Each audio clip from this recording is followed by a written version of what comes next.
Bonjour tout le monde, donc aujourd'hui nous allons causer un petit peu de Code Quantum, en VO Quantum Leap. Donc moi je m'appelle le Cyborgien et si je fais ces vidéos c'est pour partager humblement ma passion. Code Quantum en français, donc Quantum Leap en VO, alors faut que je remette un petit peu dans le contexte en fait pour que je... Donc Quantum Leap là en 2022 c'est le reboot d'une vieille série. Ça me fait tout drôle parce que moi je l'ai connu quand c'était inédit en France. Une ancienne version, on va dire, première version qui date de 90. Le pilote a été diffusé en 89, mais en France, on l'a connu justement dans les années 90. Diffusion quotidienne sur M6. Alors, faut que j'explique pour remettre dans le contexte, parce que elle a à voir, elle a un lien. C'est ça qui m'a surpris et qui était de bonne augure en fait pour la suite. Donc, avant de m'embrouiller à mort, au moins résumer un petit peu Code Quantum, l'ancienne version. Donc, l'ancienne version, c'était donc des aventures du docteur Sam Beckett qui voyage dans le temps en sautant de corps en corps, le fameux leap de Quantum Leap. Alors, quand je parle de Code Quantum et quand je parle de l'ancienne version, je parle de cette série-là, où on voit donc le docteur Samuel Beckett qui voyage dans le temps, d'époque en époque, et pour savoir le but de ces voyages, il est aidé par Hal, qui est un hologramme, qui est le seul à pouvoir voir, et qui lui sert, métaphoriquement parlant, d'ange gardien. Alors, la série s'ouvre la croisement entre l'anthologie, le format anthologique, c'est-à-dire que chaque épisode racontait une histoire différente, et le feuilletonnant. Je veux dire par là, c'est que par le biais des relations entre Sam et Hal, relations complices qui se nouent au fur et à mesure de la série, et du projet Code Quantum que l'on évoque par bribes au début. Donc au final, on s'est attaché à pas mal de personnes du projet Quantum. Moi, par exemple, je me souviens de Gucci. Ah non, j'arrête là, sinon je spoil, parce que ça, c'est des personnages que l'on découvre au fur et à mesure. Il me semble que le personnel, on entend parler, on le voit au bout de 2-3 saisons, par exemple. Je veux dire par là, c'est que l'air de rien, cette série était un petit peu avant-gardiste, je dirais, dans le sens où, avec une forme de drama conventionnel, même si la richesse de Code Quantum, c'était que à chaque épisode, il y avait un genre cinématographique ou télévisuel revisité à chaque fois.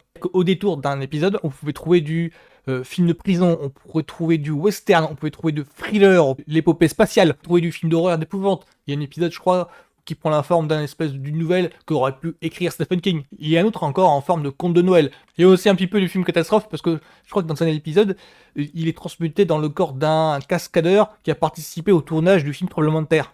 Et tout ça en 5 saisons, ce qui fait que, oui, au bout de 5 saisons, on était vachement accroché au personnage. Pour nous, Code Quantum, c'était Sam Beckett et Hal, c'était le binôme complice qui voyageait dans le temps. Donc cette nouvelle version qui est annoncée depuis 30 ans, depuis 2000 à peu près, moi je craignais le pire, mais à un point vous pouvez pas imaginer. Alors dans cette nouvelle version, il est toujours question de voyage dans le temps, il est toujours question d'un projet Code Quantum. Il est toujours question d'un individu qui voyage dans le temps. Ce n'est donc pas le docteur Samuel Beckett, ici c'est le docteur Ben Sang, et il est toujours question d'un hologramme qui est le seul à pouvoir voir et qui l'aide dans ses missions. Ici c'est une certaine Alison Augustine. Parce que je me demandais, nouvelle version, c'est-à-dire ils comptent nous remaker Code Quantum. Et à mes yeux, l'option qu'ils ont choisie est plus pertinente, je trouve. Et plus intéressante. Alors, d'office, il faut que j'explique le truc, c'est que dès les premiers épisodes, on nous montre un projet Code Quantum qui n'a pas été fondé par les personnages que l'on voit, mais par d'autres. On voit la reprise du projet Quantum, et pas les fondations du projet Quantum. Il y a une différence. Parce que là, on est dans un univers où les aventures de Sam Beckett ont eu lieu, où Sam Beckett est encore perdu dans le temps. Là, je vais pas spoiler parce que je vais pas expliquer le pourquoi du comment.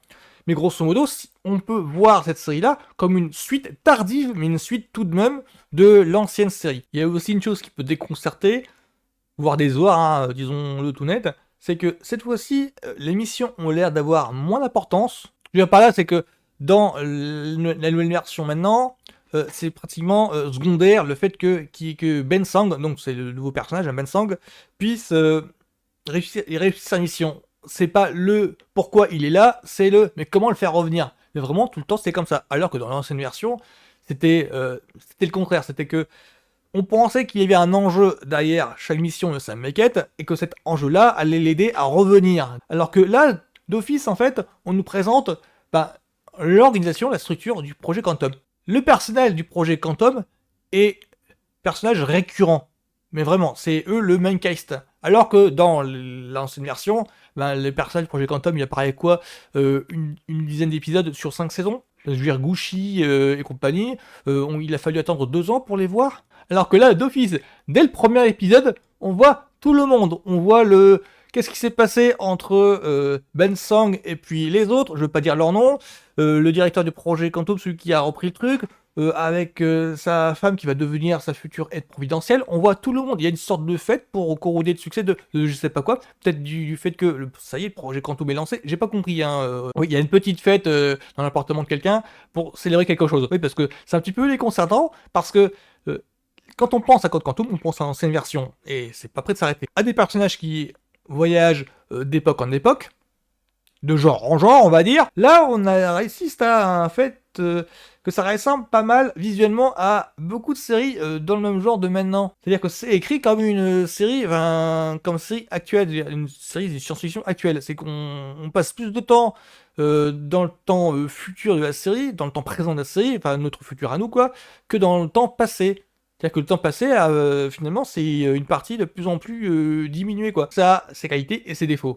C'est-à-dire que tout le personnel du projet Quantum, le Maincast, bah, il nous est plus attachant, alors que normalement, ça aurait dû être juste des apparitions en guest star ou en personnage spécial appearance. Voilà, ça s'arrête à là. Ce qui fait que tous les personnages qui sont issus de l'époque passée de la mission de Ben Sang, bah oui, mais c'est juste la guest star, quoi. Enfin, c'est juste... ils ont juste 2-3 scènes, point barre. Donc du coup, on a du mal à s'attacher à eux. Contrairement à l'ancienne version, où là, c'était à fond les ballons, on était avec eux tout le temps, on était ému avec eux, alors que bah, il ne faut que passer le temps d'un épisode, quoi. Voilà, mais passer sa petite déception, enfin, quoique, non, je dirais pas déception, je suis plutôt déconcerté.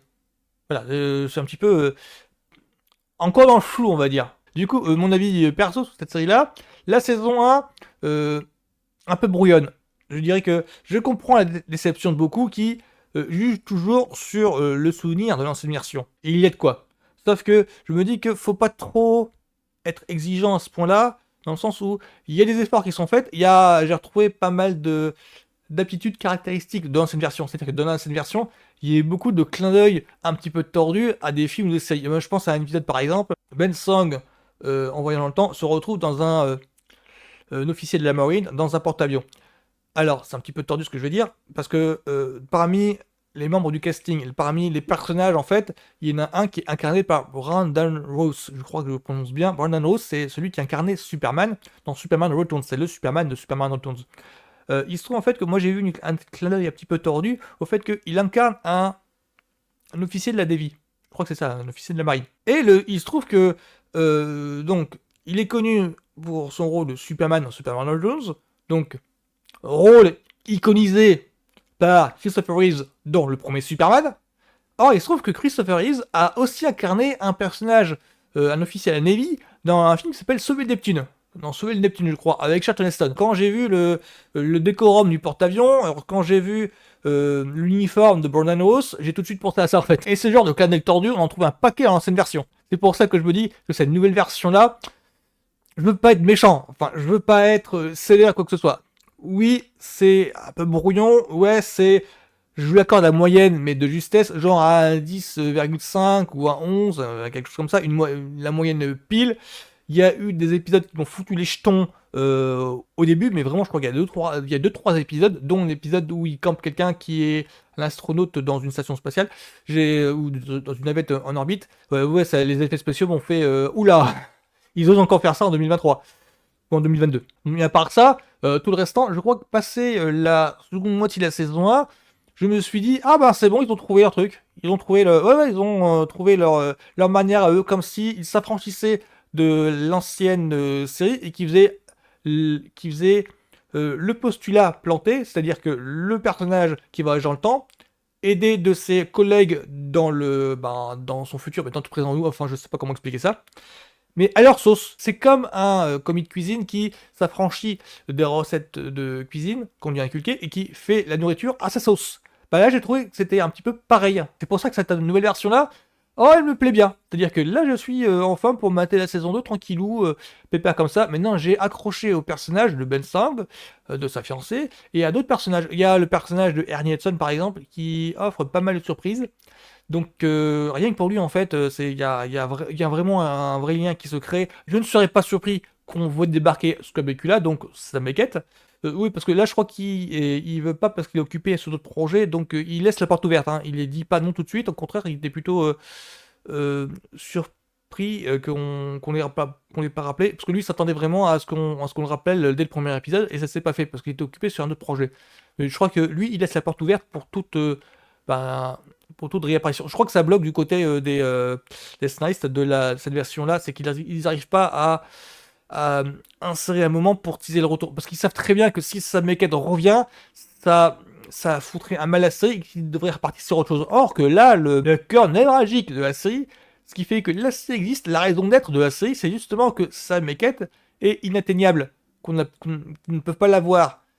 Donc je me doute bien que l'ennui, ça doit être ça pour les scénaristes. En tout cas, moi je veux pas qu'ils reviennent maintenant. Peut-être dans la saison 3 ou 4, mais parce que pour moi, le retour de Sam Beckett, ça signifierait la fin de la série.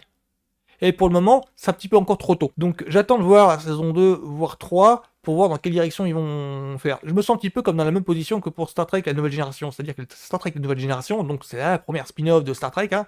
Donc la première saison était bourrée au possible, mais il y avait des bons trucs. C'est-à-dire qu'on voyait ici et là des petites pistes. On se disait, s'ils arrivent à développer ça et ça peut le faire. Et dès la saison 2, bon, ça, il y a eu un déclic. C'est bon, la portion des mauvais épisodes a été réduite de façon drastique. Il n'y a plus que un ou deux de réellement mauvais dans la saison 2. Et ce qui fait que il y a... c'est bon, il y a des thématiques qui décollent enfin. Et là, dans Code Quantum, ici, c'est la même chose. On est vraiment à ça, quoi. Il y a vraiment un petit... elle est vraiment pas... C'est vraiment pas une série pourrie. Au contraire, c'est une série où je m'attache beaucoup. C'est une série qui est encore à son galop d'essai. Il faut que l'essai soit transformé pour cette saison 2, c'est tout ce que je demande. Donc c'était ma chronique sur cette nouvelle version de Quantum Quantum. L'ancienne est chère à mon cœur, je crois que c'est la première série qui a fait de moi un geek en fait. C'est un vrai passionné de science-fiction et de drama, et de séries télé en général. Je crois que c'est la première série, et après il y a eu X-Files, et après la trilogie de samedi. Voilà, si on fait ça dans l'ordre.